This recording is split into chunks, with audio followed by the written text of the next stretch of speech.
Abdul Muttalib Nabi Karim সাল্লাল্লাহু আলাইহি ওয়াসাল্লামের কি হয়? দাদা। উনি দেখা করতে চাইলেন আব্রাহার সাথে। আব্রাহা পারমিশন দিলেন, তিনি ঢুকলেন। তাকে বসতে সম্মানের জায়গা দেওয়া হলো। কুরাইশদের নেতা তিনি। আব্রাহা বললেন, বলেন আপনি কি বলবেন?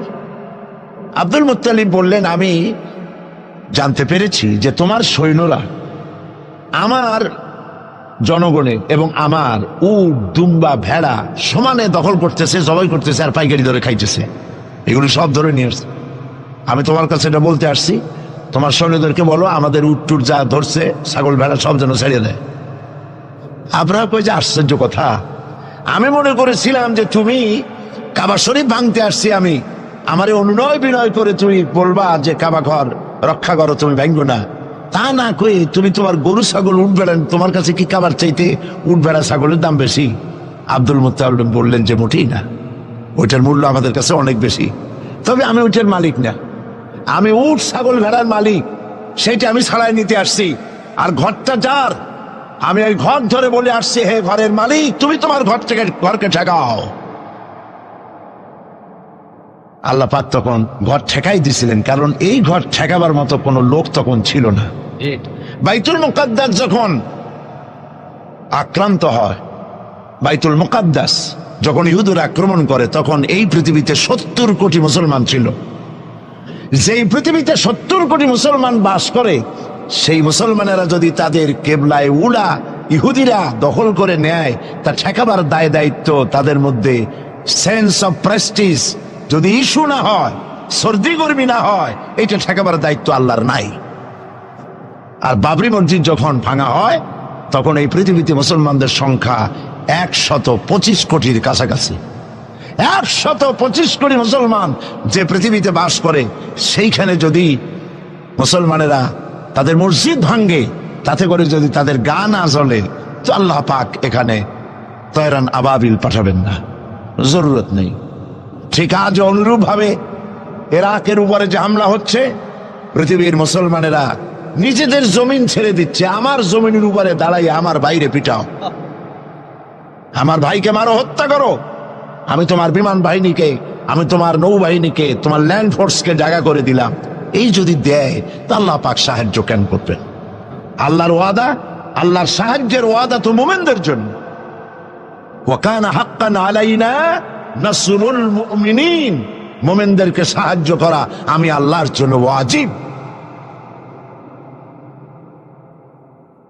আল্লাহ রাব্বুল আলামিন কোরআনে কারীমের মধ্যে বলেছেন, ওয়ালা তাহিনু ওয়ালা তাহজানু ওয়া আনতুমুল আলাউনা ইন কুনতুম মুমিনিন। কোনো ভয় নাই, কোনো চিন্তা নাই, যদি মুমিন হও আমি আল্লাহ তোমাদেরকে বিজয় দান করব। ইজা ফাতাশ শারত ফাতাল মাশরুত। শর্ত যদি পালন করা না হয়, ওয়াদা পূরণ হবে না। শর্ত হচ্ছে মুমিন হও, আল্লাহ বলছেন আমি সাহায্য করব। আমরা কি মুমিন হইতে পারছি? জবাব চাই, মুমিন হইতে পারছি? নিজের বুকের কাছে হাত দেন, নিজের কলবের কাছে, নফসের কাছে প্রশ্ন করুন। আল্লাহ যে মুসলমান চান, রসুল যে মুসলমান চান, যে কোয়ালিটির, আমি কি সেই কোয়ালিটি, সেই রিকোয়ারমেন্ট আমি কি ফুলফিল করতে পেরেছি? মন থেকে একটা নেগেটিভ জবাব আসবে, মন বলবে না এখনো হইতে পারো নাই। দাড়ি, টুপি, জামা, হজ, নামাজ হয়তো সবই ঠিক আছে, নামাজ পড়তে পড়তে হয়তো কপালে দাগও লেগেছে, কিন্তু মুমিন হওয়ার জন্য যেটা প্রয়োজন ছিল সেটা এখনো হয় নাই। এই জন্য আমি মাঝে মধ্যে দুঃখ করে বলি, মরা মানুষ তো জিন্দা হইতে পারে না, ঠিক কিনা? কিন্তু কোন মরা মানুষ যদি জিন্দা হইতে পারতেন, এমন কোন সিস্টেম যদি থাকতো, আর একজন সাহাবী যদি জিন্দা হতে পারতেন, আর আমাদেরকে যদি দেখতেন, আমাদের আমালগুলি যদি দেখতেন, চিৎকার দিয়ে বলতেন আল্লাহর কসম, মুহাম্মদ সাল্লাল্লাহু আলাইহি ওয়াসাল্লাম রক্ত দিয়ে, সাহাবায়ে কেরাম জীবন দিয়ে যে মুসলমান তৈরি করে গেছিলেন, এরা সেই মুসলমান না। আমাদের ইসলাম শুধু মসজিদের মধ্যে, আমরা যে মুসলমান তার পরিচয় শুধু মসজিদের মধ্যে।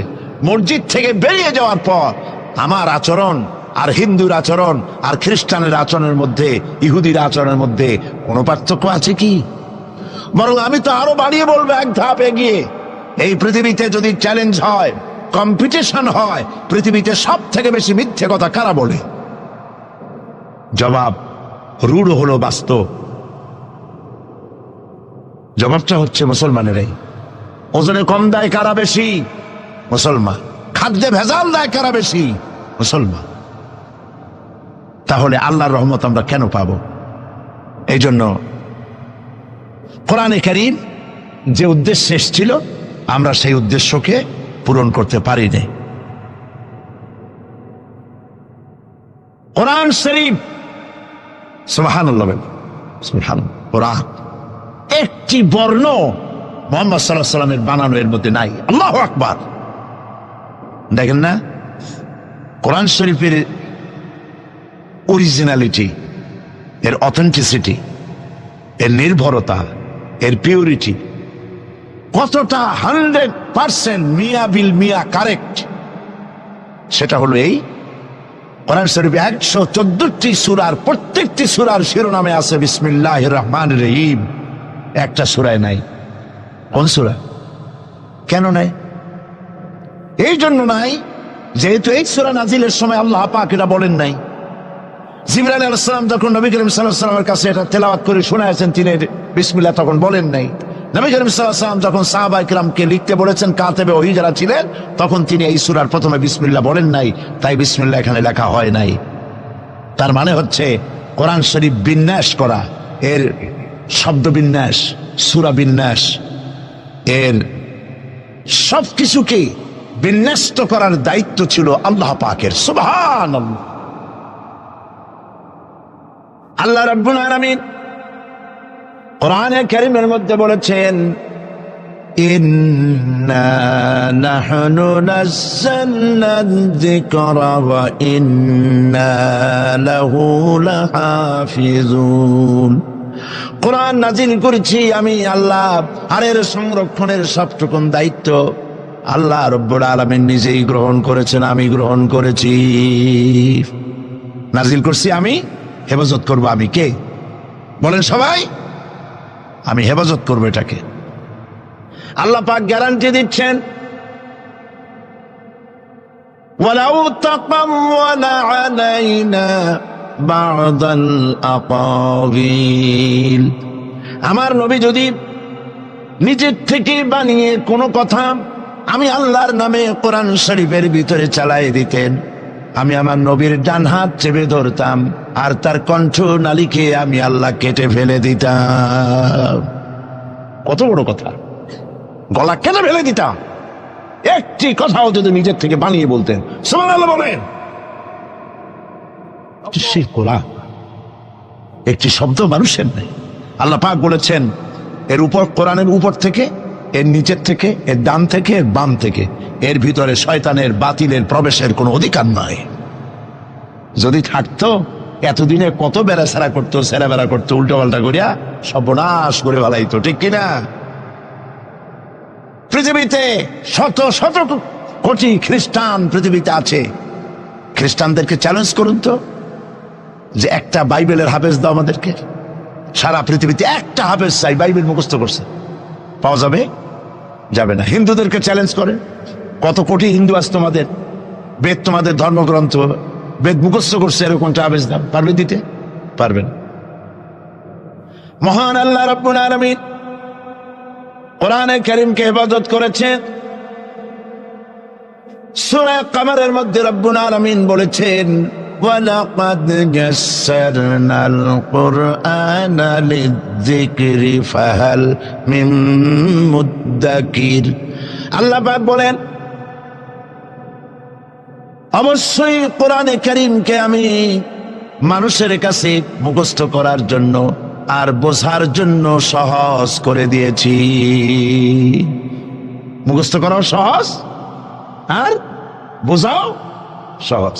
কিন্তু দুর্ভাগ্যজনক সত্য আরেকটি কথা আছে, সেটা হলো এই, মুসলমান দাড়িওয়ালা টুপিওয়ালা আল্লাহর মসজিদের ভেতরে বসে এক শ্রেণীর মুসলমানেরা বলে, কোরআন বোঝা আমাদের কাম না, আমরা পাবলিক, আমরা কোরআনের বুঝবো কি?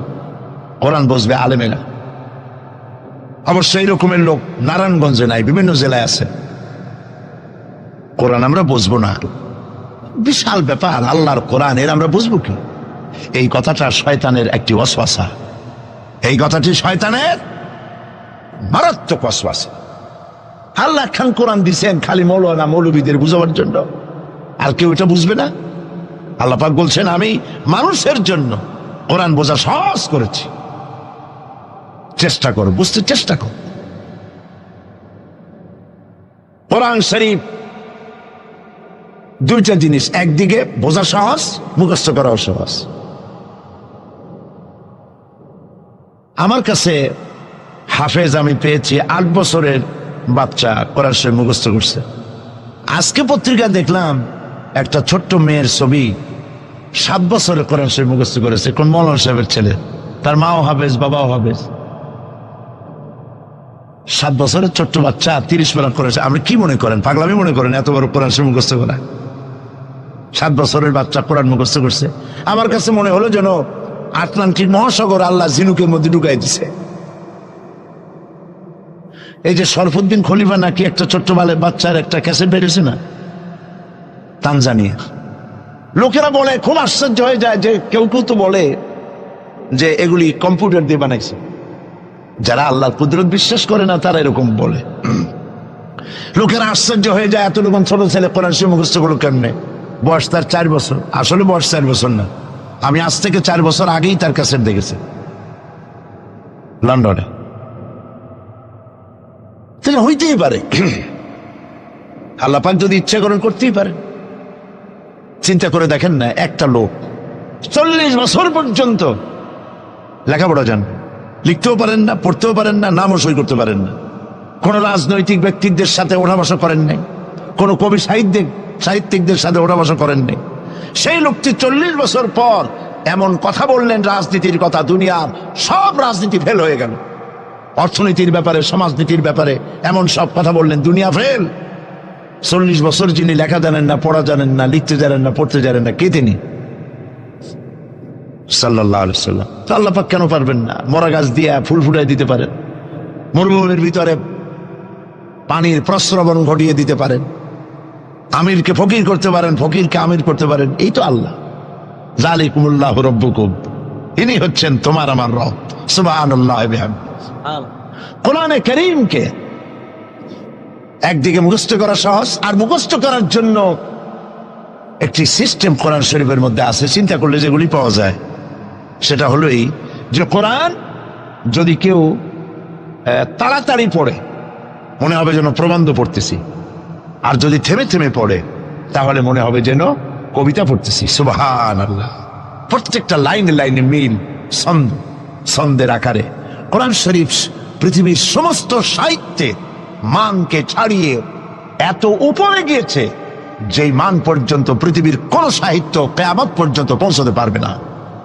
এর ফাসাহাত, এর বালাগাত, কোরআন শরীফের সাহিত্যিক মান চিরকালের জন্য কালজয়ী, এর পাশেও কেউ দাঁড়াইতে পারবে না। সুবহানাল্লাহ। কি পাগল ছাগল হাবিজাবি নবীয়তের দাবি করে। আচ্ছা, নবীর দাবি করলে তো তার কাছে ওহী আসতে হবে। এই যে ছাগল পাগল যেগুলা নবীর দাবি করলো, নবী করিম সাল্লাল্লাহু আলাইহি ওয়াসাল্লাম ইন্তেকালের পরে 30 জন মিথ্যাবাদী নবুয়তের দাবি করবে, ঠিক না? তো নবী হইতে হইলে 3টা শর্ত লাগে। একটা হলো ওহী আসতে হবে, মুজিজা থাকতে হবে, আর চরিত্র। নবীর কপালে লেখা থাকে না যে উনি নবী, বুকের উপরেও লেখা থাকে না যিনি নবী। চরিত্র দিয়েই প্রমাণ হয় ইনি কোন সাধারণ মানুষ নন, ইনি আল্লাহর নবী। সুবহানাল্লাহ। তাই তো হযরতে নবী করিম সাল্লাল্লাহু আলাইহি ওয়াসাল্লাম যখন হযরত খাদিজা রাদিয়াল্লাহু তাআলা আনহার কাছে যখন দ্বীনের দাওয়াত দিলেন, কালেমার দাওয়াত দিলেন, 1 সেকেন্ডও তিনি দেরি করেন নাই। চিন্তা করেন না,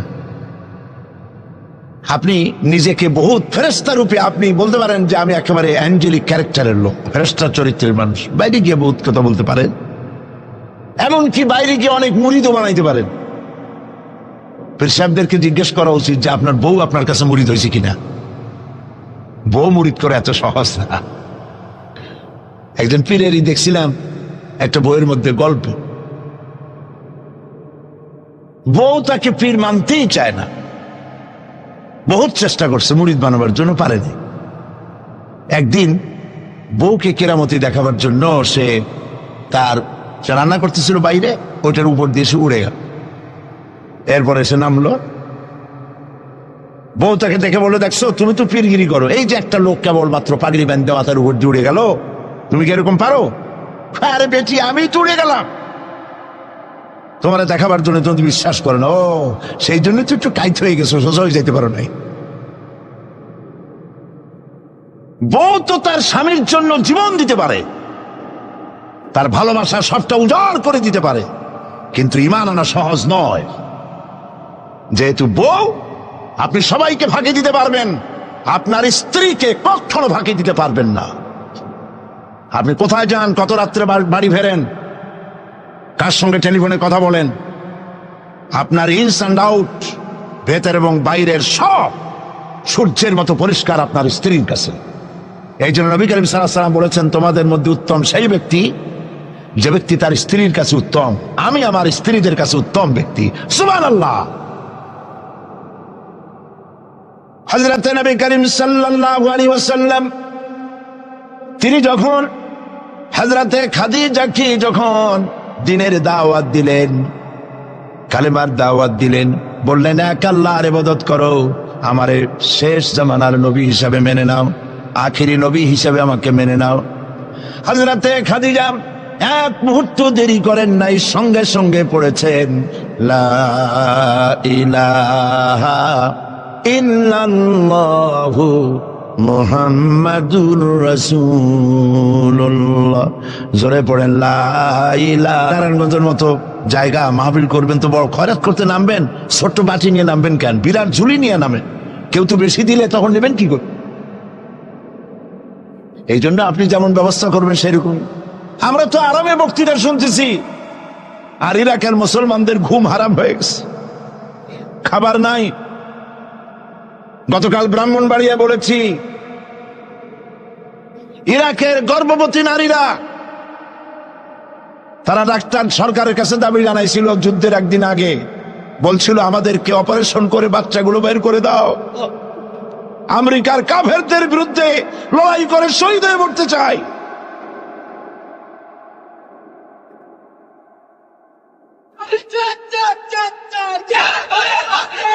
আমরা কিচ্ছু করতে পারবো না, কিন্তু দোয়া করতে পারবো। কি করতে পারবো? তবে দোয়া কবুল হোক আর না হোক এই নিয়ে তাড়াহুড়ো করবেন না। অনেকে মনে করে দোয়া তো করছিলাম, আফগানের জন্য হয়েছে কি? এই জাতীয় কথা বলা ইমানের বিপরীত, ইমানের খেলাফ। আপনার দোয়া কবুল করতে আল্লাহ বাধ্য নন।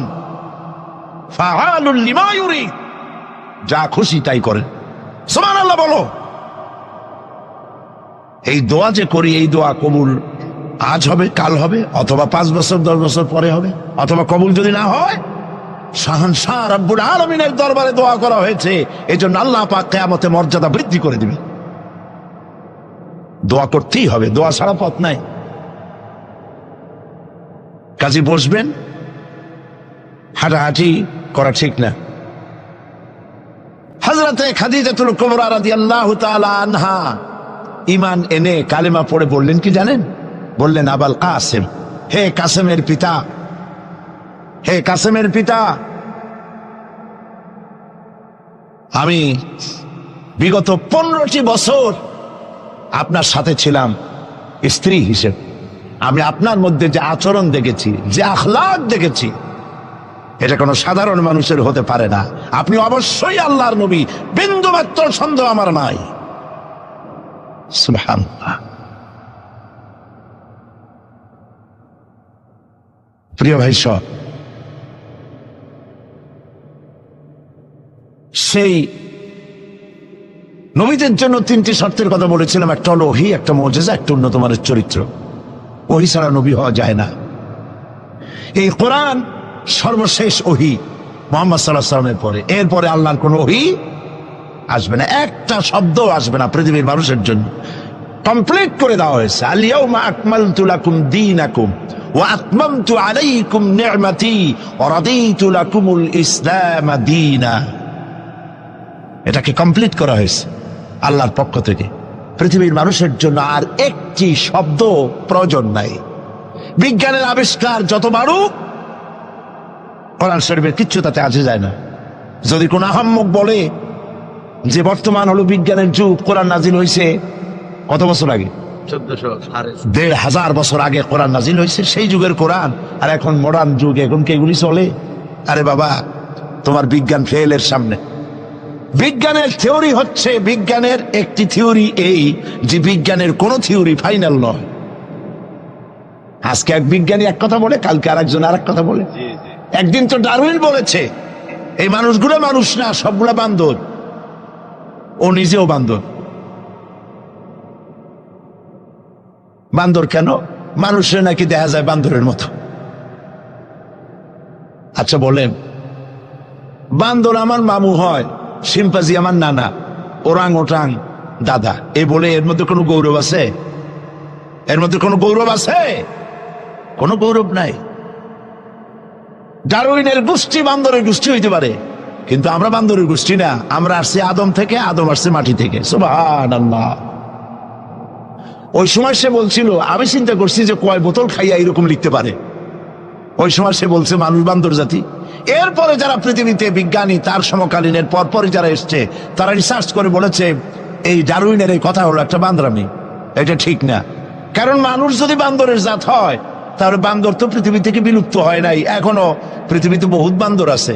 এই বান্দর গুলা, আমরা তো একটা বান্দর এরকম দেখলাম না যে কোমর পর্যন্ত মানুষের মতো হয়ে গেছে।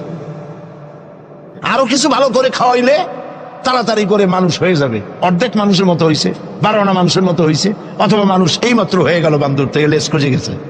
এরকম হয়েছে কোথাও? কোন জিনিসের সাথে কোন জিনিসের সিমিলারিটি থাকলে এইটা ওইটার বংশের, এটা কি করে বলা যায়? তো এরকম বলেছে কেন তারা? মন যা বলেছে তাই বলেছে। ইন হুয়া ইল্লা ওয়াহয়ুন ইউহা। আল্লাহ পাক বলছেন, নবী যা বলেন, কোরআনের নামে যা বলেন, সব ওহী। তিনি নফস এবং প্রবৃত্তিকে অনুসরণ করে কোনো কথা বলেন না। আমি যা বলতে বলি তাই বলেন। সুবহানাল্লাহ। সুতরাং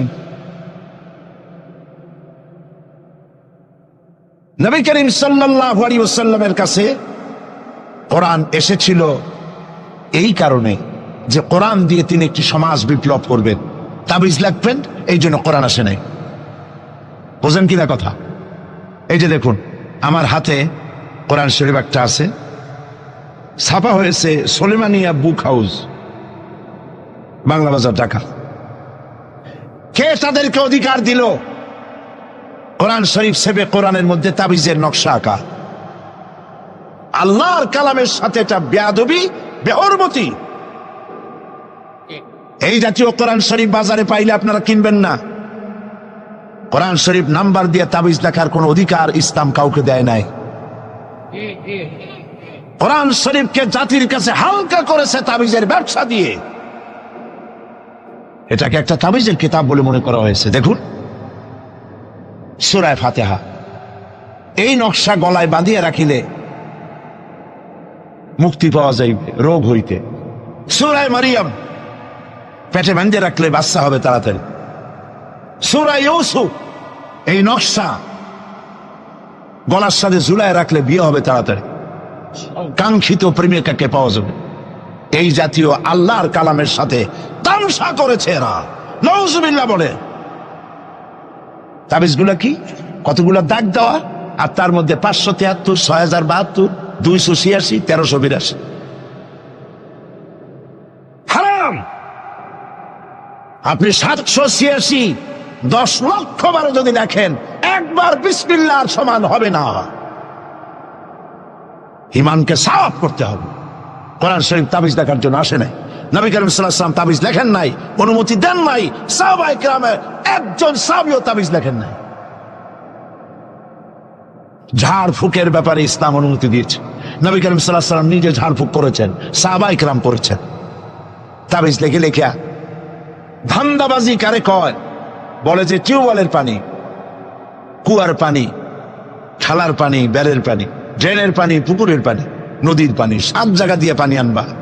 জাফরানের কালি, তারপরে কালিজিরার ছাতু, এইগুলো মিশাইয়া এরপরে দাগ দাগ দিয়ে তাবিজ লিখলো।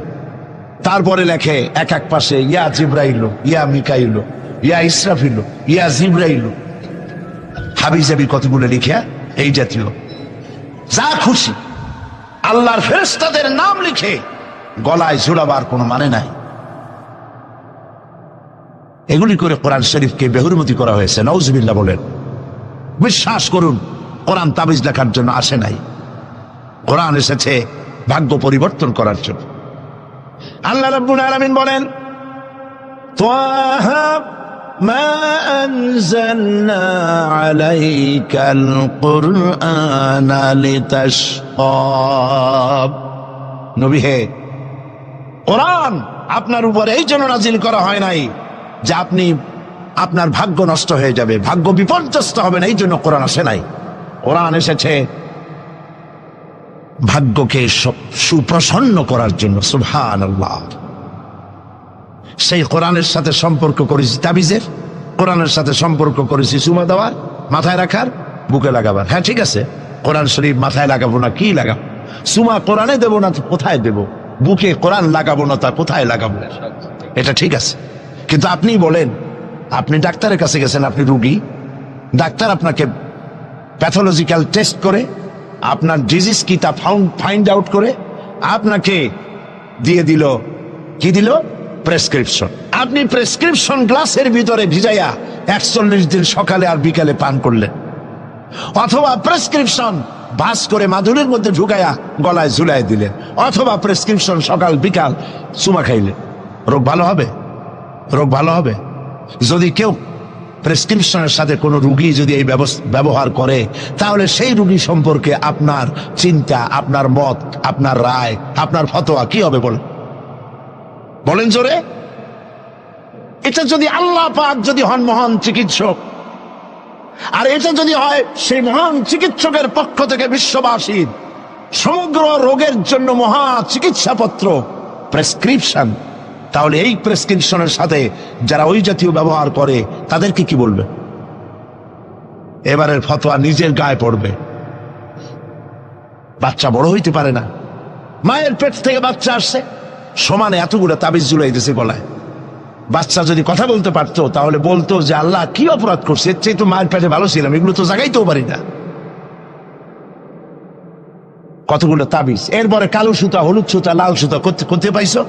আজমির শরীফ থেকে আনছি। হারাম। পীর সাহেবদের কাছে যাওয়া হয় আর তারা ফু দিয়া সুতায় গিরে গিরে দিয়ে দেয়। হারাম। কেন সুতায় গিরে দিবেন? মুসলমান ছাগলের বাচ্চা নয় যে দড়ি দিয়ে সুতা দিয়ে আপনি বাঁধবেন। আপনাদের শরীরে যদি তাবিজ থাকে, বাড়ি যদি কারো থাকে, সব খুলে নদীতে ফেলে দেন। আলাইসাল্লাহু বিকাফিন আবদা। আল্লাহ পাক বলছেন, আমি কি আমার বান্দার জন্য যথেষ্ট নই? আলাইসাল্লাহু বিকাফিন আবদা। আমি আল্লাহ আমার বান্দার জন্য যথেষ্ট নই? চিল্লায় বলেন অবশ্যই যথেষ্ট। ওয়াইজা সাআলতা ফাসআলিল্লাহ ওয়াইজা ইসতাআনতা ফাসতাইন বিল্লাহ। যা বলার এক মহান সত্তার কাছে বলো, যা চাওয়ার এক মহান সত্তার কাছে চাও। তিনি কে? তিনি হচ্ছেন আল্লাহ পাক। সুবহানাল্লাহ বলেন, সুবহানাল্লাহ। প্রিয় ভাই সব, যারা মাজারে যায়, ওই যে মাজার আছে সিলেট শাহজালালের রহমতুল্লাহ আলাইহির মাজার, আজমিরে আছে খাজা মুঈনুদ্দিন চিশতি রহমতুল্লাহ আলাইহির মাজার, বাগদাদে আছে হযরত বড় পীর মহিউদ্দিন আব্দুল কাদের জিলানী রহমতুল্লাহ আলাইহির মাজার। বাংলাদেশ থেকে লোকেরা তাদের পয়সা করি আছে সব জায়গায় যায়। কেন যায়? 15 বছর বিয়ে করছে, বাচ্চা হয় না, মামলা করেছে হাইকোর্ট, সুপ্রিম কোর্ট, সব জায়গায় বেকায়দা, ব্যবসা করে, খালি লাল বাতি জ্বলে, ওষুধপত্র খায়, রোগ ভালো হয় না, চলে গেল মাজারে। একটু সময়ের জন্য কমন সেন্সের কমন বাদ দিয়া শুধু সেন্স দিয়া চিন্তা করেন। যার কাছে আপনি আপনার অভিযোগ বলতে গেছেন, এই 3 জন অলির কথাই ধরি, বাকিদের পরে ধরি। ওনাদের মাতৃভাষা কি? শাহজালাল রহমতুল্লাহ আলাইহির মাতৃভাষা কি? আরবি। বলেন কি? আরবি। ইয়েমেন থেকে তিনি এসেছিলেন, আরবি। খাজা মুঈনুদ্দিন চিশতি রহমতুল্লাহ আলাইহির মাতৃভাষা আরবি। হযরতে বড় পীর আব্দুল কাদের জিলানী রহমতুল্লাহ আলাইহির মাতৃভাষা আরবি। আপনি গিয়ে বাংলায় বললেন, খাজা বাবা আমার তো 15 বছর বিয়ে করছি, বাচ্চা মোটে হয় না, এখন করবো কি? আপনার কথা খুব বুঝছেন তিনি, তাই না? খুব বুঝেছেন। গেল 1 নম্বর মিসফায়ার। 2 নম্বরে, আপনি যে কবরের কাছে গিয়ে এই কথাগুলি বলছেন, তিনি যে কবরে আছেন তার গ্যারান্টি কি? ওখানে তো তিনি নাও থাকতে পারেন। সাধারণ এমপি মন্ত্রী কোন জেলায় যদি যায়, সরকারের মেহমানখানা আছে, নাম কি? Circuit house. মেহমান যে আন্দাজের, সরকারের তেমন ব্যবস্থা আছে, ডাকবাংলা আছে, রেস্ট হাউস আছে, সার্কিট হাউস আছে, ঠিক না? 2 রকমের মেহমান। এক প্রকার হলো ভিআইপি, আর এক প্রকার হচ্ছে নিকৃষ্ট, চোর ডাকাত। এরাও সরকারের মেহমান। চোর ডাকাত, মুচ্ছা বদমাস, সন্ত্রাসী, ওরা যদি মেহমান হয়ে পুলিশে, এদের ধরবে কারা? এই মেহমানদের ধরবে পুলিশে। ধরে নিয়ে ওদের জন্য মেহমানখানা হলো হাজত। হাজতের মধ্যে থুয়ে দিবে, কনভিক্টেড হলে পরে জেলখানার মধ্যে ঢুকাই দেবে, ঠিক কিনা? আর যদি এমপি হয়, মন্ত্রী হয়, প্রধানমন্ত্রী হয়, তা থাকার জন্য প্রত্যেকটা জেলায় গভর্নমেন্ট সার্কিট হাউস করে রেখেছে। এই সব মন্ত্রী প্রধানমন্ত্রীর চাইতে ওলিউল্লাহ, আল্লাহর ওলি যারা, তাদের মর্যাদা আল্লাহর কাছে অনেক বেশি। তারা ইন্তেকাল করবেন আর আল্লাহ মাটির মধ্যে ভালাই থবেন। আল্লাহর কোনো রেস্ট হাউস থাকতে নাই, আল্লাহর কোনো গেস্ট হাউস থাকতে নাই। হয়তো তিনি কবরে নাই, গেস্ট হাউসে তিনি আরাম ফরমাচ্ছেন। 2 নম্বর মিসফায়ার। 3 নম্বরে, কবরে যদি থাকেও তখন তিনি ঘুমে আছেন না চেতনা আছেন? যদি ঘুমের মধ্যে থাকে তাহলে 3 নম্বর মিসফায়ার, কোনো কামে লাগলো না। এই জন্য চাইতে হবে এমন মহান সত্তার কাছে যিনি কখনো ঘুমান না। লা তাখুযুহু সিনাতুন ওয়ালা নাওম, যার ঘুমও নাই, তন্দ্রাও নাই। কে তিনি? চিল্লায় বলুন। কলিজাটারে পরিষ্কার করেন, সাফ করে নেন। এভাবে সাফ করবেন, কোন মাফির, কোন জিন্দাফির আমার ভাগ্য ভালো বানাতে পারবে না, পারবে না, পারবে না। কোন মরাফির, কোন জিন্দা ফু দিয়া আমার ভাগ্যকে বিনষ্ট করে দিতে পারবে না। খায়রিহি ওয়া শাররিহি মিনাল্লাহি তাআলা, আমার ভালো আমার মন্দ কেবলমাত্র এক মহান সত্তার মুষ্টির ভিতরে নিবদ্ধ, তিনি আল্লাহ রব্বুল ইজ্জত ওয়াল জালাল।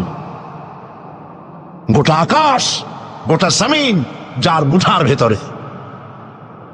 মুসা আলাইহিস সালাম বলেছিলেন, আল্লাহ তুমি নাকি ঘুমাও না? আল্লাহ কেউ বিশ্বাস করো না? তো সাংঘাতিক কথা। এইভাবে ইব্রাহিম আলাইহিস সালাম আল্লাহরে বলছিলেন,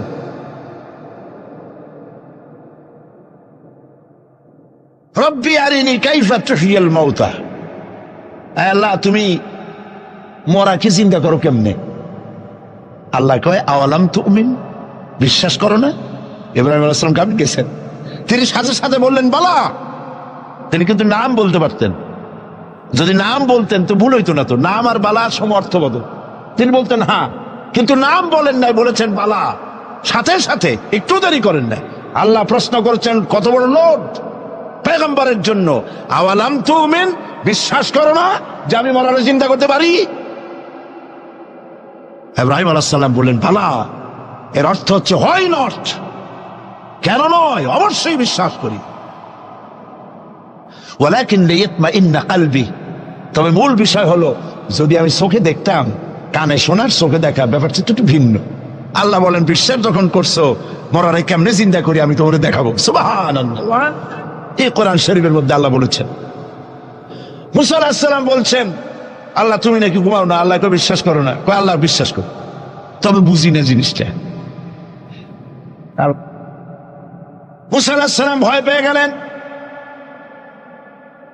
আল্লাহ রাব্বুল আলামিন বলেন, ভয়ের কোনো কারণ নাই। এটি একটি উদাহরণের জন্য আমি তোমাকে গ্লাস নিয়ে দাঁড়িয়ে থাকতে বলেছিলাম। একটা গ্লাস হাতে নিয়ে কয়েকটা সেকেন্ড বা একটা মিনিটও দাঁড়াইতে পারলা না, হাতের থেকে ঘুমের কারণে ভেঙ্গে চুরমার হয়ে গেল। তোমার রব, তোমার আল্লাহ হাতের মুঠার ভিতরে সপ্ত আসমান জমিন কুল কায়নাত, এর কন্ট্রোলিং সিস্টেম, এর ট্রাফিক সিস্টেম সবকিছু আল্লাহ রব্বুল আলামিন কন্ট্রোল করেন। তোমার আল্লাহ যদি ঘুমায় যায় সব শেষ হয়ে যাবে। লা তাখুযুহু সিনাতুন ওয়ালা নাওম, তার ঘুমও নাই তন্দ্রাও নাই। আর তাছাড়া মাখলুক তার যে আদত, খালেকের সে আদত হতে পারে না।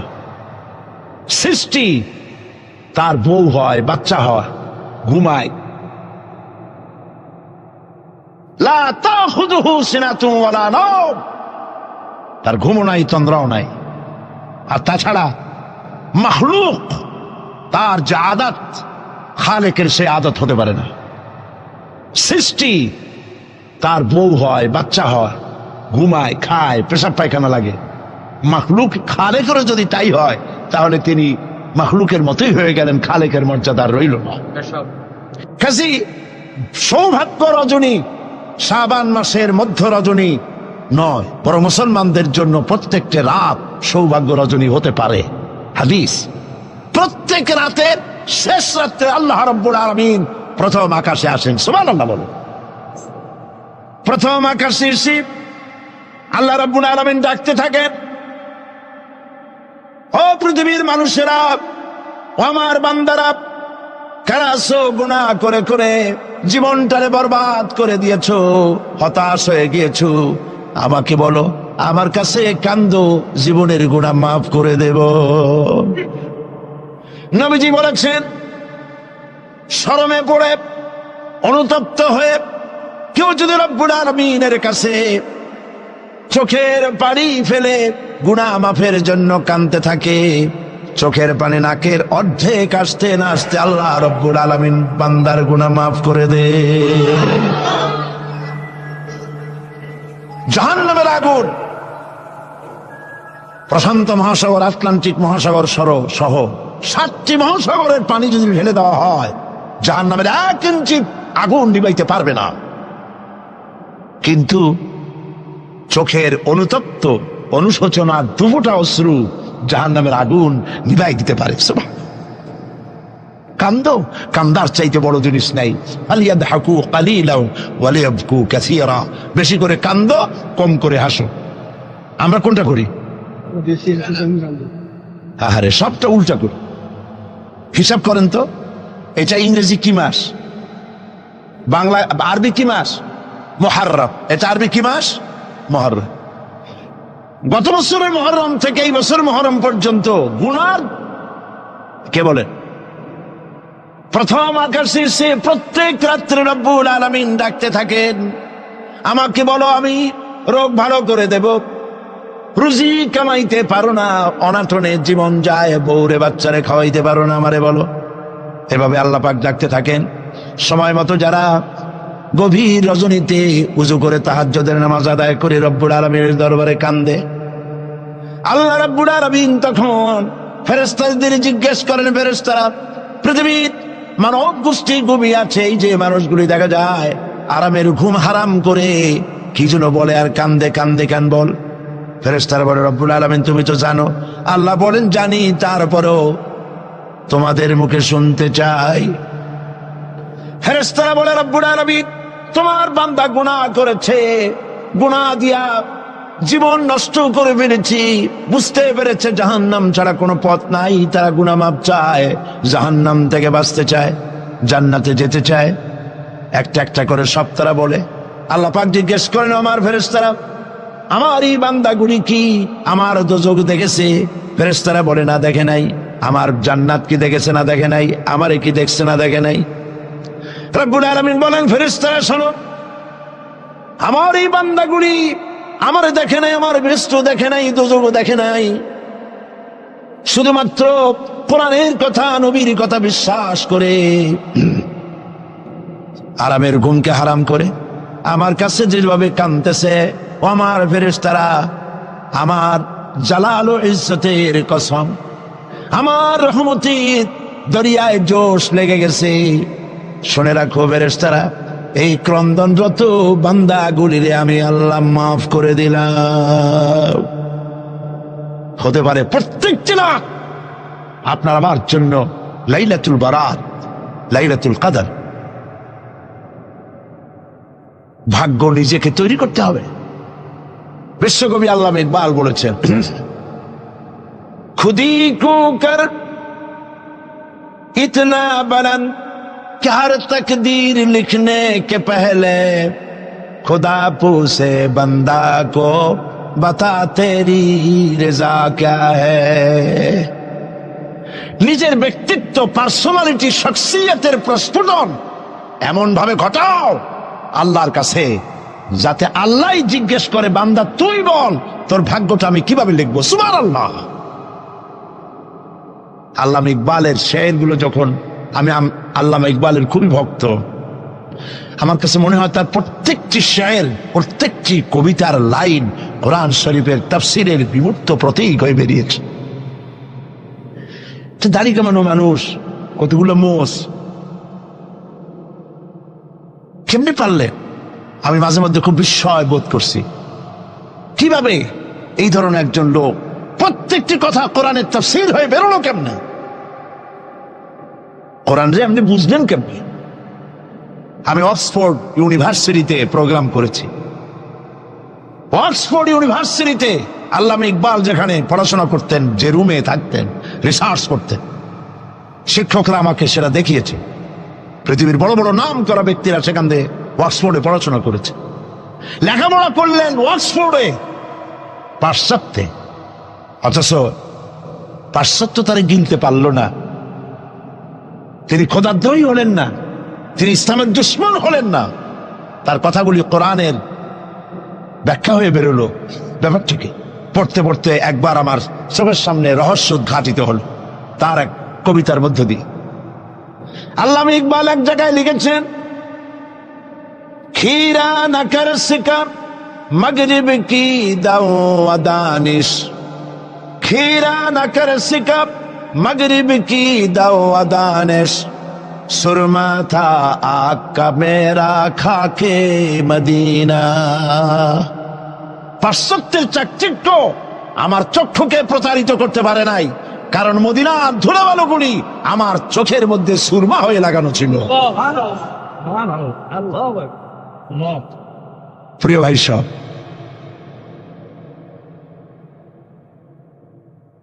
ব্যক্তিত্ব এমন তৈরি করতে হবে আল্লাহর দরবারে, আল্লাহ ছাড়া কিছু নেই। এই কলজার ভিতরে আল্লাহ এবং রসুলের মহব্বত ছাড়া সব মহব্বতকে উৎখাত করে দিন। বিবির মহব্বত, বাচ্চার মহব্বত, পৃথিবীর মহব্বত, সব মহব্বতকে এর উপরে স্থান দিতে হবে আল্লাহ এবং রসুল। তাহলেই সঠিক মুসলমান হতে পারবে। আর এইরকম মুসলমান 130 কোটির দরকার নাই, 313 জন যথেষ্ট।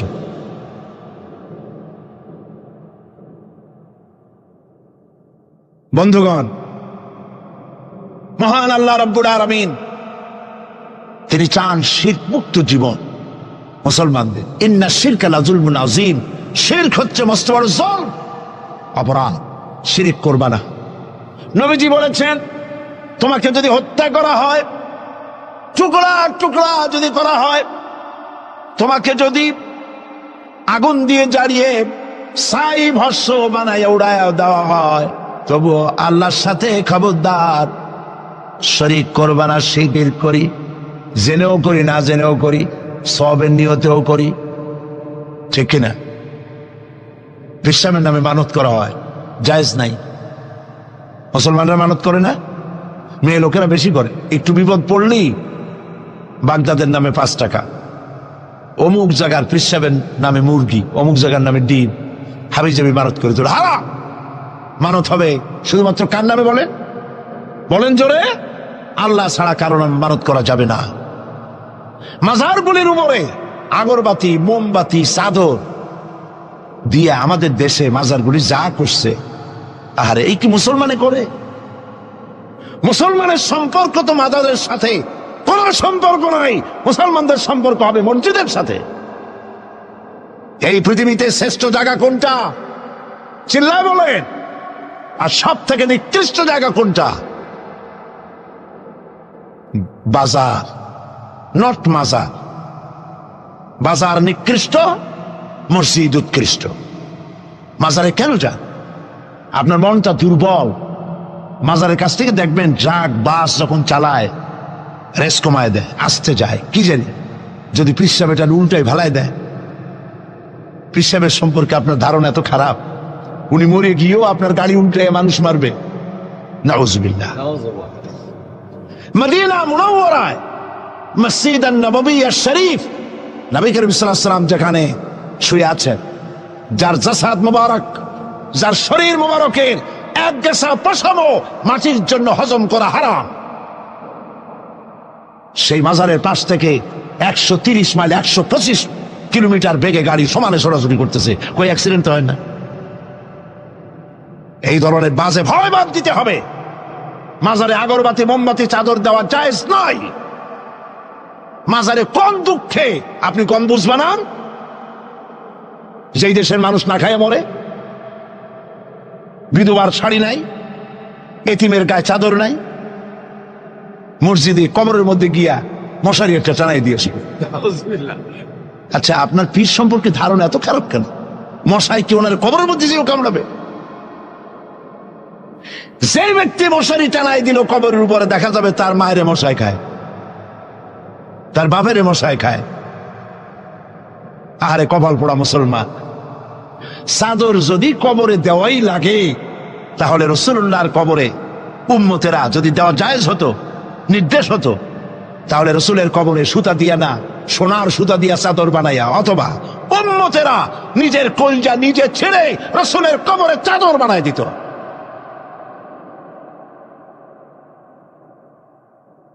কাজে এগুলি বন্ধ করতে হবে। হাইকোর্টের মাজার, শাহ আলী বাগদাদের মাজার, বিভিন্ন জায়গায় যত মাজার আছে, এই সব মাজারে যাওয়া বন্ধ করে দিতে হবে। এগুলি গভর্নমেন্টের দায়িত্ব হেফাজত করার, আপনার যাওয়ার কোনো দায়িত্ব নাই। এখানে যাওয়ার অর্থই হলো আপনি শিরক করছেন। আপনার মনের ভিতরে দুর্বলতা আছে, ওখানে গেলেই আপনার মনের আশা পুরা হবে। আপনি যাবেন মসজিদে, কোনো বিপদে পড়েছেন, উজু করেন, মসজিদে যান, 2 রাকাত নামাজ পড়েন, কাজায়ে হাজাতের, আল্লাহর কাছে হাত তুলে কান্দেন, দোয়া মঞ্জুর হয়ে যাবে।